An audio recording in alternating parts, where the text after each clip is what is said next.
A long time ago, I used to work with this guy. He was my boss and my colleague's boss. He was a nice guy, friendly guy, a competent manager, a very good engineer. He had a PhD in chemical engineering. But he had this one personality trait that made everybody want to avoid him at all costs. A very, very unattractive personality trait. So unattractive that if you were at work doing something and you saw him come in the room out of the corner of your eye, your thoughts would suddenly shift to, how can I escape? Because if he came over to you and he radiated this very, very unattractive personality trait, it would be horrible. Now, what was this very unattractive personality trait? This guy would talk and talk and talk and talk and never shut up. If you could imagine a group of people, 4 or 5, 6 people, having a friendly conversation, the conversational topic just kind of bounces around this topic, this topic, this topic, this topic. This guy could do that all by himself. But what made it so terrible was he was so socially uncalibrated. He could not tell that the people he was talking to didn't want to talk to him. If he was standing here talking to me, I'd be like, yeah, oh yeah. And I'd be trying to turn away from him, trying to look for an exit. And he would be completely oblivious to this dynamic. He was so socially uncalibrated, he would talk and talk and talk just to listen to his own voice without really caring whatsoever the effect he was having on other people. Now, this doesn't seem to be the case, but this is an instinct that lives in everybody, to talk and talk and talk and talk. Only we don't tend to recognize this instinct because for most people, this instinct is being suppressed by a layer of social anxiety. For some reason, this guy didn't have that and he didn't care. He just talked and talked and talked. In fact, once I had to go on a business trip with this guy and I was terrified. It was for 2 nights. We had to fly from LA to Texas and I was terrified that I would have to sit next to this guy in the plane and just, And my friends at work were teasing me, saying that our company was going to save money and put us in the same hotel room. And I'd have to lay in bed at night and listen to him just blah, blah, blah, blah, blah. Oh, it was horrible. Imagine somebody, a real person, a fictional person, a caricature, a fictional character, somebody who has a non-stop eating habit. All they do is just rum, rum, rum, rum, rum. No matter what you do with this person, they are always eating. They are always shoving food into their mouth. And everybody's kind of friendly to this person, but when this person is not around, you can tell that everybody wishes this person would just for once shut their goddamn pie hole. This is how strong the talking instinct is. It's as strong as the hunger instinct. And of course, the hunger instinct is obvious why it's so strong. Because people back in the days of hunter-gatherers, the stronger of a hunger instinct you had, the more unforgettable of a hunger instinct that you had, the more relentless of a hunger instinct that you had, the more likely you'd survive. But why is talking such a huge instinct?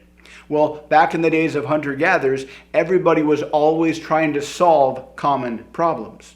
And whoever could solve common problems the most, whoever could convince everybody else in the tribe that my idea is better than everybody else's idea, whoever could be persuasive enough that they could take their idea and cram it into as many heads as possible, that person rose up the hierarchy.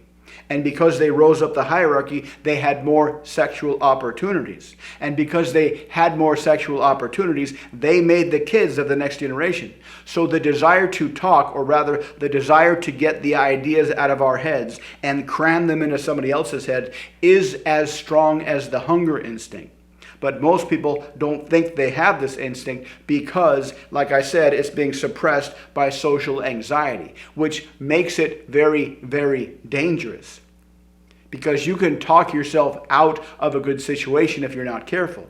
If you're with somebody, a potential romantic partner, a potential customer, and for some reason this social anxiety barrier or suppression instinct or suppression energy kind of dissipates for whatever reason, and this talking instinct is let loose for the first time in a long time, you can just talk and talk and talk and find yourself talking too much, and you can talk yourself out of a sale. You can talk yourself out of being attracted to somebody. You could talk yourself out of a girl going home with you because suddenly you feel good and you just blah, blah, blah, blah, blah, blah, blah, and that ruins everything. Because everybody has this desire in their head. Everybody has the desire in their head that my ideas are better than everybody else's ideas, and I need to get my ideas out of my head, whatever the however I can do that, into as many other heads as I can. So when you're talking, you're suppressing that instinct in somebody else, which doesn't feel good. Everybody wants to talk. Nobody wants to sit there passively and listen and not be allowed to talk. That's why this guy's personality was so unattractive. He never really solicited the opinion of other people. He just idea from his head, cram it into the brain of other people. So if you can calibrate this instinct, if you can understand this instinct, and if you can calibrate this instinct, so even when you don't feel social anxiety, you still refrain from cramming your idea into their head, you can become incredibly persuasive. You can become incredibly seductive, not only by not talking yourself out of good situations, but by expanding the ideas in the other person's head. This is the paradox, the non-intuitive way to persuade people. The instinct is, from our hunter-gatherer days, the only way to persuade somebody is to cram your idea into their head and win the idea contest. But that only works if everybody has the same outcome. Everybody wants food. Everybody wants safety. Everybody wants a safe place to sleep. But whenever you're talking to people in the modern world, we almost always have different outcomes. So this instinct to take the ideas in your head and cram them into somebody else's head will have the opposite effect. So you need to be careful and monitor and calibrate and regulate this instinct. Turn off your talk instinct and consciously and deliberately expand the ideas in the other person's head. If you do that, two things will happen. One, they will feel very good and you will increase the attraction. You will increase the likelihood of getting a sale. You will increase the probability of finding a mutual solution to a problem where you both might have different outcomes. And once you see the content of their mental map, once you expand what's inside their head, once you see all the ideas that they have, you can start to see potential for overlapping solutions. You can see all the things they want. You can see all the things they like, and you can find mutually beneficial situations which will further enhance your attractiveness, which will further enhance your likelihood of being able to get a sale, of being able to solve problems.